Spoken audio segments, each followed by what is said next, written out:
motivé que je viens d'apprendre la décision du Sénat de renvoyer à 72 heures. Il faut que je vous dise, et je m'adresse à la diaspora qui a protesté, à la diaspora qui me connaît depuis de longues années. En 2001, en janvier 2001, le professeur Hubert Mukendi, qui était le directeur de cabinet de Laurent Désiré Kabila, a voulu absolument me rencontrer.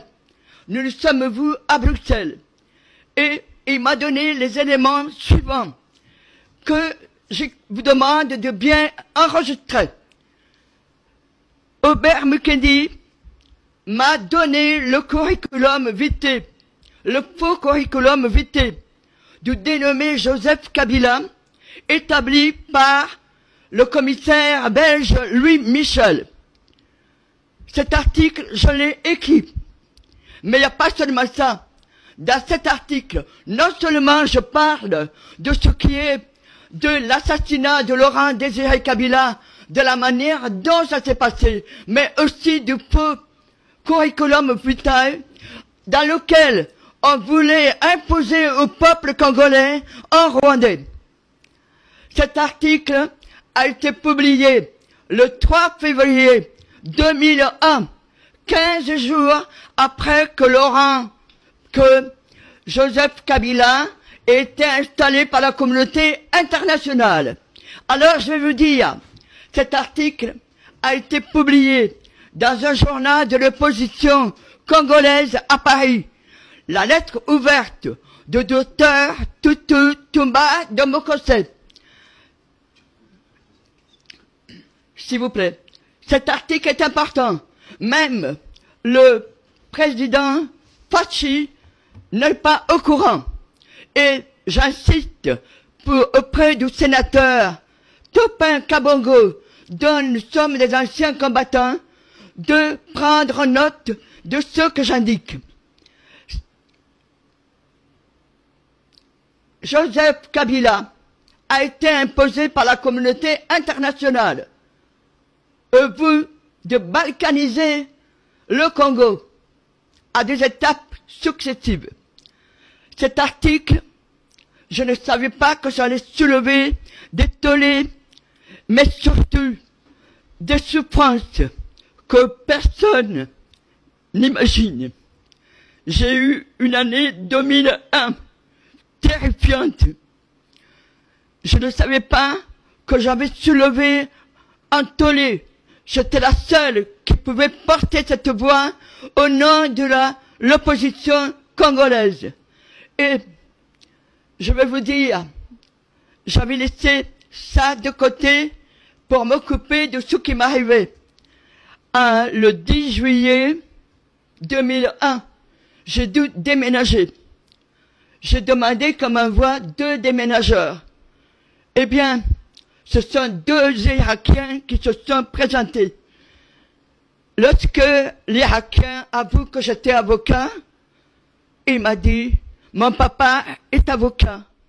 J'étais surprise et je dis, qui est votre papa? Il est où? Il est avocat au Caire. Ce n'était plus l'Irak, c'était l'Égypte.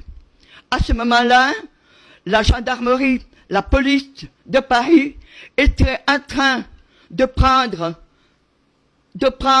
la plaque d'immatriculation de l'estafette immatriculée à Hambourg. Donc, je suis descendu et j'ai dit au policier, nous sommes en train de déménager. Ah oui, oui, oui, oui, et il est parti. J'étais quand même surprise, parce qu'il avait un calepin et il notait tout.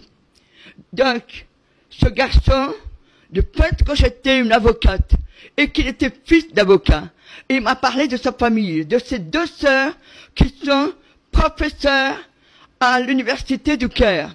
Et, me donnant son nom, c'était Mohamed Atta. Mohamed Atta. L'autre Irakien, le nom je le dis, je préfère ne pas le garder, le dire encore. Donc, à 17 heures, il y a quelqu'un qui est venu remplacer le 2e Irakien, et c'est Marwan Al-Seli. Et vous savez, ce sont les 2 prétendus auteurs des détournements d'avions à New York. je n'ai jamais défendu un dossier des islamistes. On voulait me faire passer pour quelqu'un proche des islamistes. Je n'ai pas été un avocat des islamistes. Je peux vous le jurer. À ce moment-là, bon, je suis parti, le CIR, le service d'investigation et de recherche de l'État, est venu m'entendre à Nice, parce que il y avait des choses qui n'étaient pas claires à ce qui m'arrivait. Et donc, j'étais protégé.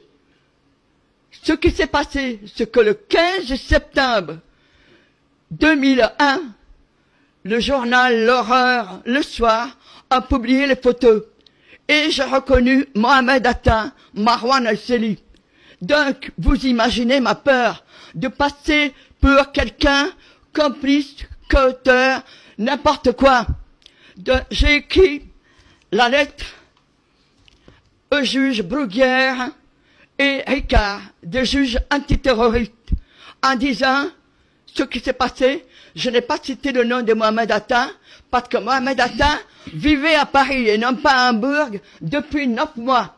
Et il avait une liaison avec Sylvie Labordette. Sylvie Labordette porte le même nom que le trafiquant d'armes de Kouchner, condamné au Liban. Donc, lorsque j'étais entendu, j'ai donné cette lettre à mon bâtonnier, j'ai donné cette lettre à un ami Lavacherie, journaliste, qui est le fils d'Aaron Tarziak, volcanologue.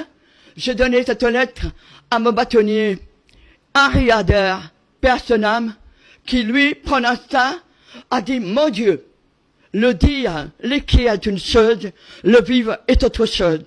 J'étais donc entendu le 19 septembre 2001 par l'antiterrorisme.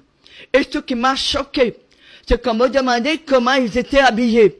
Alors que la première des choses que je fais quand quelqu'un m'approche, c'est d'examiner l'éthique qui me permette de le repérer, pas comme il est habillé. Donc, à partir de ce moment-là, j'ai fui Paris. En 2002, papa est décédé.